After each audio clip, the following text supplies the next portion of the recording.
What is up, weather enthusiasts? I'm your host, Pat's Path Predictor. Let's get right into the weather. Alright, so here's the situation we have for you, ladies and gentlemen. My goodness, the tropics are starting to wake up. We're finally starting to see that switch flipping once again. We now have a main area of interest once again in the main development region that we're going to be talking about today, as well as increased model support for our potential Central American gyre setup, especially with the 0Z GFS going a bit haywire with the 0Z. We'll talk more about that in just a second. But with that being said, we have a lot to talk about today, so we're going to go ahead and dive right into it right here. So starting off for you, ladies and gentlemen, this is our area of interest right here. This is slightly outdated by the time you will see this. I'm recording this around 12 o'clock Central Time in the afternoon, so it'll likely be out and updated in the next hour or so. If it does get updated by the time we're done recording this video, I will let you know, but we'll go ahead and take a quick look at the area of interest. A tropical wave is forecast to emerge offshore of West Africa by Friday. Environmental conditions could support some slow development of the system over the weekend into early next week as the wave moves west to west-northwestward at around 15 miles per hour over the eastern and central tropical Atlantic. 0% in the next 48 hours, 30% in the next 7 days. So that's a pretty big situation we're going to want to watch out for right there. This was at 20% yesterday. Now we're up to 30%, and we've seen more and more model support pick up on this. The 12Z runs have definitely still held on to it. They're not as strong as what we've seen previously, but they are still supporting the general synoptics and general dynamics of tropical development that we're going to be talking to you about today. So that's just a quick tidbit that I want to bring up. And looking at satellite imagery for you guys right here, we're going to go ahead and go to the Eastern Atlantic for you guys. Here's what we have for you right here. Let's go ahead and get this pulled up fully. Yeah, I believe this is the tropical wave we are watching right here. We're definitely starting to see some more of that convection starting to blow up right here. That's not really something I'm too worried about right now in terms of tropical development. That's generally more land-based convection than water-based at this current point. It's mainly land-based forcing, like, land-based forcing, like parcels going up, using topography and geography and all of that stuff to kind of be forced into convection right there. So that's something I'm not too worried about. That's going to kind of stop once it gets to the waters right here, and from that point it loses its source of convection, and then we'll have a little bit of a splashdown effect going on right here. Matter of fact, I do think we might be seeing a little bit of that occurring right now, our little splashdown effect, given the proximity that this wave has towards the water temperature. So maybe that's what's influencing the 12Z runs, which we'll get to in just a second. But ultimately, what we have for you right here, tropical wave is emerging off the coast of Africa right here. It's emerging about, I'd say, 12 to 13 degrees north, so south of the Cabo Verde Islands, and in a decent environment for development. And looking at this for you right here, we're looking at this, taking a quick gander. We're looking at a pretty moist environment for parts of the Eastern Atlantic right here, as you can see on the satellite imagery, or red, green, blue water vapor imagery right here. As you can see, you have moist upper levels, you have moist lower levels, and you don't really have that much dry air until you get about, I'd say, 40 degrees to the 40 degrees west right here. So I'd say for the next 2 to 3 days at least, you have a good moisture area for the system to potentially breathe, get its act together, start to kind of organize, get out of its honeymoon phase, and then start to develop as it moves south of the Cabo Verde Islands. NHC is definitely highlighting this as a possibility as well, having this develop somewhat quickly according to both the ensembles and the operational runs, and then mainly staying out to sea, but still a potentially very powerful system could be possible with this right here, as long as the conditions stay right. And we will definitely be watching the model runs with this, and we will be a bit more careful with how these kind of look and how we monitor these, because of given what happened with Invest 91L, they're a little bit wonky right here, and I know a lot of people don't trust them. I'm a bit skeptical of them as well, but ultimately, you do have the NHC tagging this as an area of interest. You do have decent conditions that are favorable for this, so you're going to want to watch out for those as well. And looking at true color imagery, just to give a quick gander. What we're basically using with this is not just really to show like a pretty set or anything like that. It's mainly to see what kind of Sahara dust and what kind of dry air potential we do have. And based on what I'm seeing, it looks like it's staying, the majority of it is north of the Cabo Verde Islands. Majority of it is north of 20 degrees north.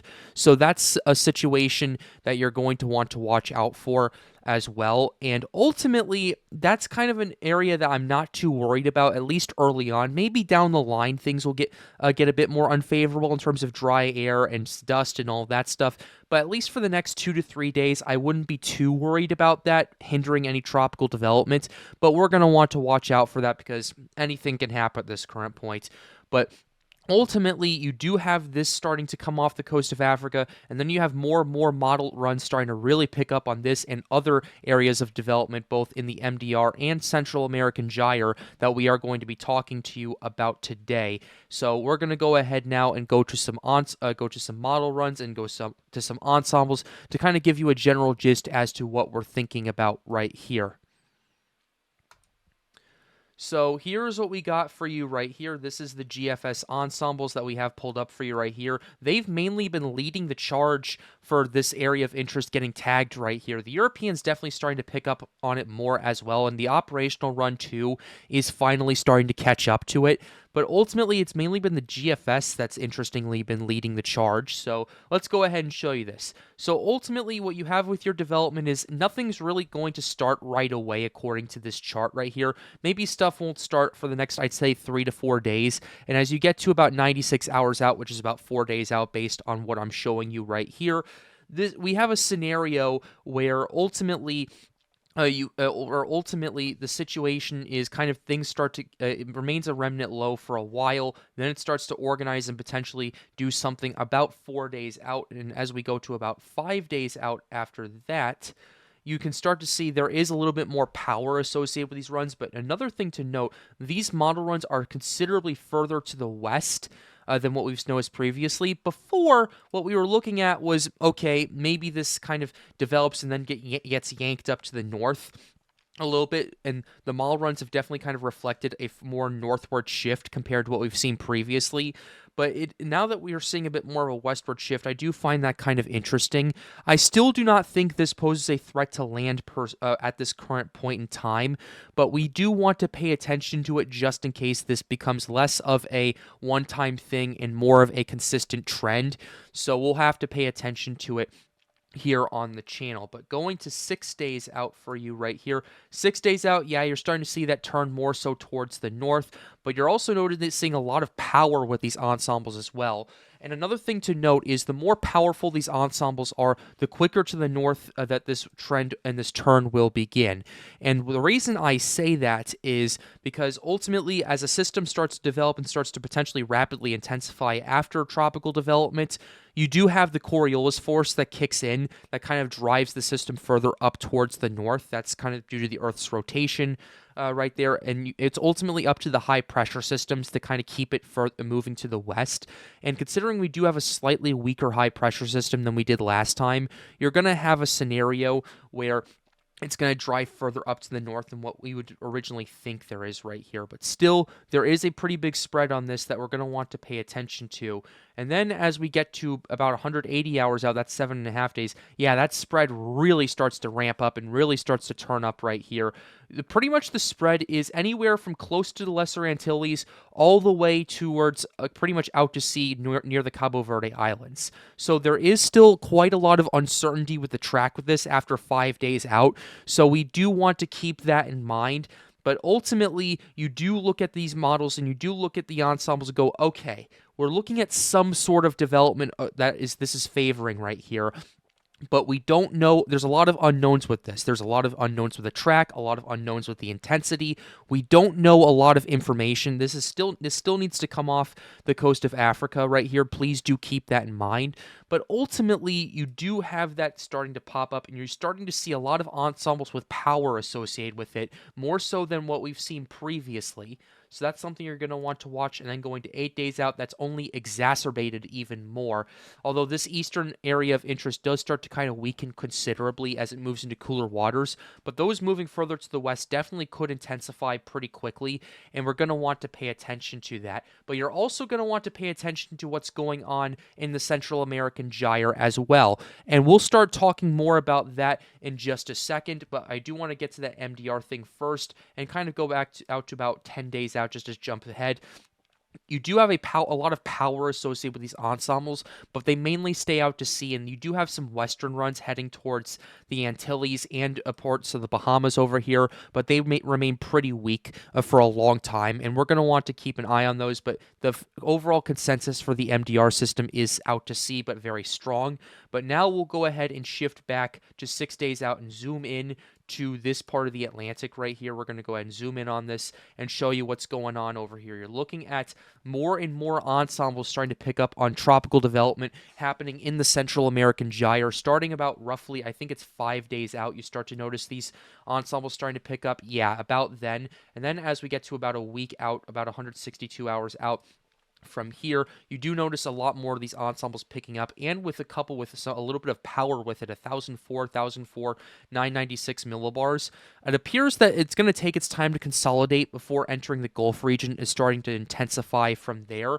So you're going to want to pay attention to it, but we have seen more and more consistent model runs picking up on this as well. The GFS definitely has picked up more on this as well, so we're going to have to pay attention to it as well. And as you can see, as it enters the Gulf, you're seeing more power with these ensembles: 995, 999, 1001, 997, 999, just to name a few right there. So we're going to have to watch out for that. And given the timing out of all of this, I do believe this will be after our Eastern Pacific development, and by the time it moves further off to the west, it shouldn't have too many issues hindering tropical development, so we'll have to pay attention to that. But then as we get to about, I believe, 9 days out right here, you're definitely seeing some more intensification in the Gulf, particularly if this moves through the loop current down to 990, 995 millibars, potentially up to hurricane strength according to some of these. And then as we get to 10 days out, you do have a bit of a spread with the ensembles right here, but more and more they are picking up on more tropical development. So if you're anywhere from Louisiana to the Florida Panhandle, hell, even the Big Bend region in Tampa Bay, you're going to want to watch over the next 5 days to see how these models pick it up, what kind of data we get, and what kind of information we can provide for you guys. So that's what we have for your ensemble runs. Let's go ahead and show you some operational stuff. So starting with your operational, here is your 0Z GFS, just to kind of give you some context and kind of show you what the ensembles are picking up, that the operational is as well. Starting with our main development region system as well, GFS does not want the system to develop right away, likely going to wait till about 4.5 days for it to get its act together. Simultaneously, you do have the Central American gyre setup starting to organize right off the coast of Nicaragua as well. It's going to remain pretty disorganized at first. That's pretty typical with a low pressure system detaching from an even broader low pressure system, but it is forecasted to tighten up considerably as it moves into the Gulf of Belize, as it moves into the northwestern Caribbean as well. And then this area of interest in the MDR becomes a tropical storm in the next 6 days, and then quickly intensifies to hurricane strength. Both of these actually intensify to hurricane strength, as a matter of fact. So you're going to want to watch out for that as well. And then as this system is expected to crash into the Yucatan Peninsula, the Central American gyre system does get kind of wonky, according to the GFS, and anything past 10 days out, hell, even 7 days out, do not trust with this. But here's what we got. This system crashes into parts of Mexico, rapidly intensifies to a Category 5 hurricane, and crashes into northeastern Mexico. I'm going to be brutally honest, that's pretty unrealistic, and if that does happen, I don't know what I'll do to myself if that does. But ultimately, that's kind of an unrealistic run. The GFS is definitely being the GFS with this, but interestingly with the MDR, the GFS does have it intensifying also pretty quickly simultaneously, which I do think is pretty interesting right here, and I do think that what's going on in the MDR is more realistic given the water temperatures, given the OHC, and the other conditions that we're going to want to watch out for over there. So that's kind of your situation. that you have with the GFS. Now, showing you the 12Z stuff, there is a bit of a different shift that we've shown right here. You do start seeing the system trying to get its act together, but it's taking more time than previously. You still have tropical storm strength by about 6 days out or so, but it does take more time to consolidate and organize, and it doesn't strengthen as much as before. I think a part of it may be a downtrend, but I think part of it also is the start of what we call the splashdown effect, where right now the wave is about to come off the coast of Africa. It kind of messes with the models for a day or so, and then it starts to pick back up if it's a legitimate signal. The NHC thinks it's a legitimate signal, and I'm leaning towards this being a legitimate signal. So my kind of word of caution is wait for the next day or so. If it continues to downtrend, yeah, I don't see much happening with it. But if it starts to swing back up after it emerges off the coast, okay, it's game time. We're going to want to watch that for sure. But another thing I do find interesting is what it's doing with the Central American gyre setup. It does have it kind of hugging the coast of Belize and Mexico right here, initially getting up to tropical storm strength before kind of moving inland and broadening out considerably. It's going to take some more time to consolidate and organize, but the gyre system then ends up crashing, starting to organize and develop, and actually intensifies pretty quickly as it heads towards Louisiana. I'm going to be honest with you guys. I do think the track is a bit wonky. I do find it a little bit unrealistic, especially that early out with this, and considering how far out it is. I think a more realistic scenario, if this was to take place, would be for the system to kind of develop, hug the coast of Belize, hug the coast of the Yucatan Peninsula, and then crash into the Gulf after that, or just make a quick landfall in the Yucatan and crash into the Gulf after that, not just make this huge loop in the Bay of Campeche and then start to push towards the Gulf Coast, because what that would tell me is there's a kind of a lack of steering currents in that region, so we're going to want to watch out for that. But still, we're quite a bit of an escalation, with the gyre and the MDR development going on. So that's what you have with the GFS. Even the European is starting to catch up more so with the MDR development. Here's the 0Z run that we have pulled up for you right here. Taking a quick gander at that. You do have this system starting to get its act together. It starts off as pretty broad, but the European does eventually start to develop it about 7 days out or so. You do have that closed low that kind of starts to organize and potentially get its act together. It's definitely more of a signal than what we've noticed previously with the European. It is definitely starting to catch up to more of the ensembles and some of the other models as well, but we are going to want to pay attention to it, and we are going to want to watch out for it as well.